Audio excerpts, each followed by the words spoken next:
une autre logique. C'est pas la logique sportive, c'est autre chose.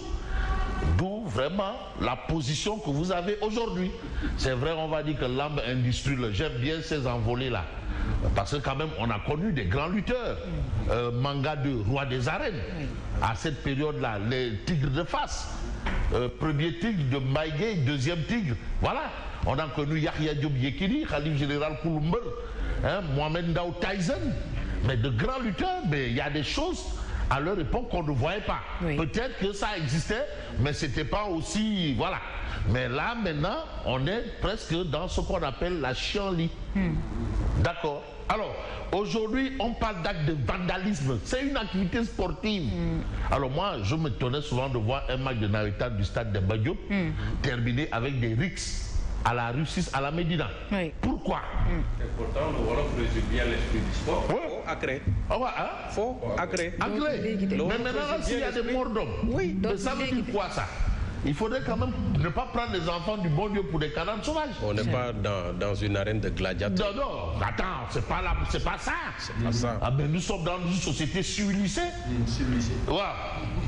Le ministre de l'Intérieur annule, donc c'est entre guillemets, tous les combats de lutte. Parce que si la police se retire, il n'y a plus de sécurité. Ah oui. Et quand il n'y a pas de sécurité, il n'y a pas d'activité. Et à la faute à qui? Ah, ouais. Ah, il faut bien situer les... J'aime bien les gens quand ils disent ouais. La faute à qui? Au promoteur? Au CNG? Ou qui? Ou au lutteur? Le communiqué de la police pointe bien le CNG. Le CNG. Pour dire que non, il faut savoir ce que vous voulez. Ah oui. Alors, vous voulez qu'on vienne assurer la sécurité. Mais si vous êtes là-bas en train de faire autre chose, mais qu'est-ce qu'on peut? Énième manquement du comité national de gestion de la lutte et des acteurs impliqués. Parce que la police n'est pas allée avec un langage, je veux dire, la langue de bois, clair. Parce que vraiment, ça je le note depuis l'avènement du commissaire Mam Seydou. On sent que la police met les petits plats dans les grands en termes de communication. Déjà ce contact que la police a eu avec la presse, ça a été très intéressant. Et aujourd'hui quand même la police vraiment ne se cache pas ou ne se voile pas. Non-respect des horaires de démarrage, ça tout le monde le voit. Mais comment est-ce que le lendemain jusqu'à 22h à un moment, quand même, non-respect des horaires de démarrage des grands combats. Le CNG un poids plume face aux promoteurs, c'est un point d'interrogation. Est-ce que le CNG n'a pas d'autorité? Bon, Doudou Diangueko, ils sont là, il faudrait bien qu'ils se prononcent. Les Doudou Diangueko, Grand Sérine de Dakar, tous ces gens-là. Hein? Même les Yahya Diop Yekini, mais il faut qu'ils dorment. Mais attends, il y a un problème. Le CNG n'a qu'à... Le CNG doit faire une conférence de presse. On ne peut pas, après chaque combat de lutte, qu'il y ait des agressions, des morts d'hommes. Mais c'est pas possible. Et on ne dit rien. Gratuitement comme ça. Pourquoi la mesure n'est pas élargie au Nagam? Je crois que la mesure n'est-elle pas... C'est-à-dire, ce point-là, je l'ai évoqué dans une discussion inbox. C'était moi mon point de vue et c'était inbox. Oui. Voilà, et je m'en arrête là. Les matchs navétanes aussi se terminent avec des bambins de 18 ans. Mais oui. À 23h, 22h.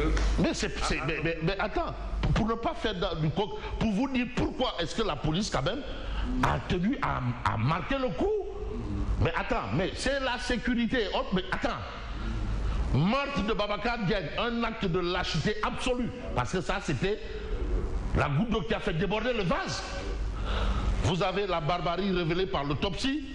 Mais on vous dit qu'il y a un député du nom de Babacar Diagne qui déclare que depuis l'installation de l'arène nationale à Pékin, on a déjà noté 17 morts. 17 morts. Dans des violences après, depuis l'installation de l'arène. Ouais. 17 morts. Est-ce que c'est pour ça? C'est pas ça. Hein? Voilà les faits. Le ministère de l'Intérieur suspend la couverture sécuritaire pour la lutte, mais vous avez la réaction du porte-parole du CNG qui dit mais sans sécurité, il n'y aura pas de combat. Ah, c'est sûr. Donc les Aïtan Kindaek, avec tout ça là, il n'y aura pas. Non. Voilà. Il faut régler le problème. Hein? Vous avez Jean-Baptiste qui censure l'arène. Bon, ça c'est quand même Mon général. Ouais, c'est l'enquête censure. Parce que quand même, il faut être sérieux. Ou on fait du sport, ou on fait autre chose.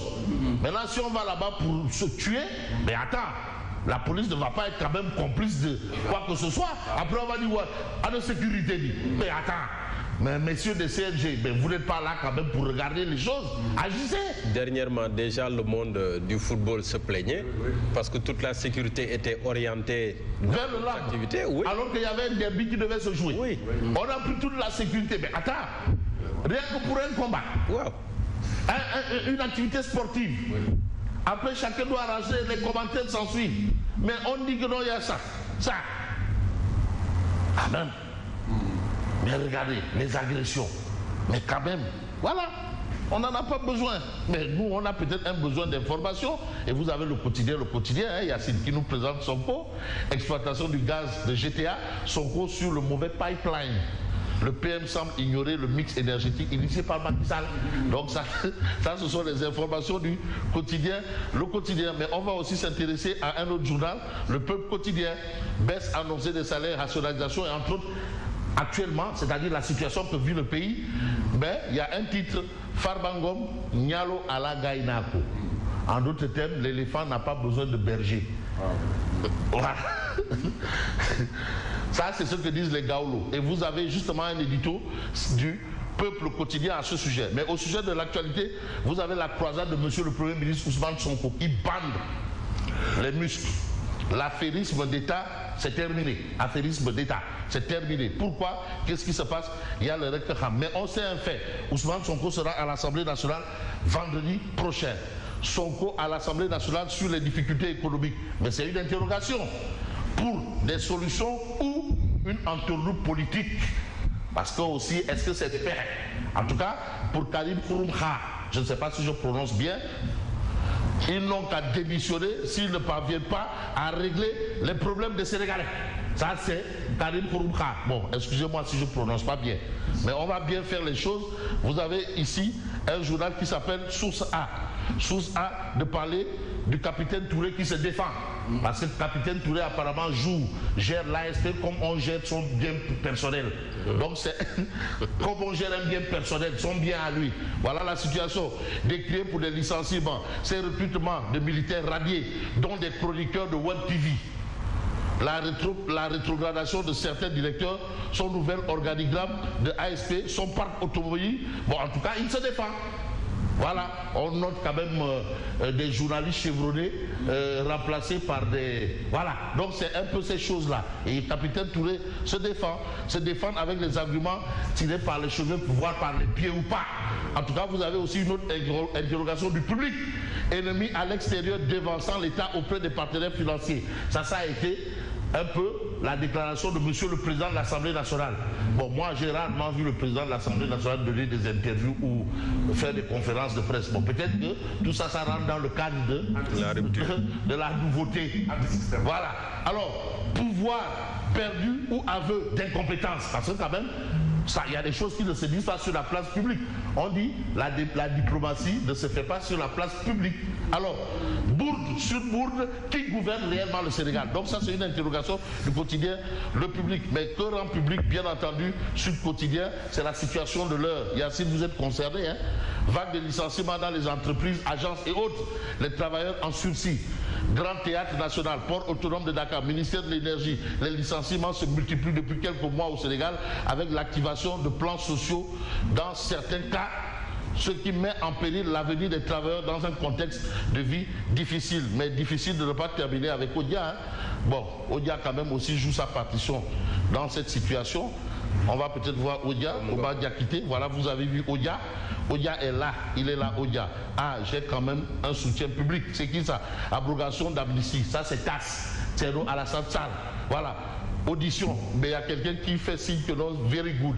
Qui est cette personne? Je ne sais pas. En tout cas, du côté du perchoir, il y a aussi du very good. Vous avez le président de l'Assemblée et le Premier ministre. En attendant, peut-être, Guy Marius Sagna, lui, il s'occupe d'autres choses par rapport à l'abrogation de la loi d'amnistie. Oui, mais Guy Marius Sagna, lui, il lit, je ne sais pas, une bande dessinée, peut-être, probablement, dans ce que nous livre Oumar Diakité. Alors, moi, j'en ai fini et je vous dis merci. Juste vous dire que nous avons reçu un bouquin qui retrace un peu le parcours de cette dame. Adjaratou Khadifal Tal, Lambaye, Tengueged, Thiès. C'est quand même une femme qui a reçu un award et aujourd'hui vous avez son parcours. C'est intéressant, c'est bien beau de dire bon la femme.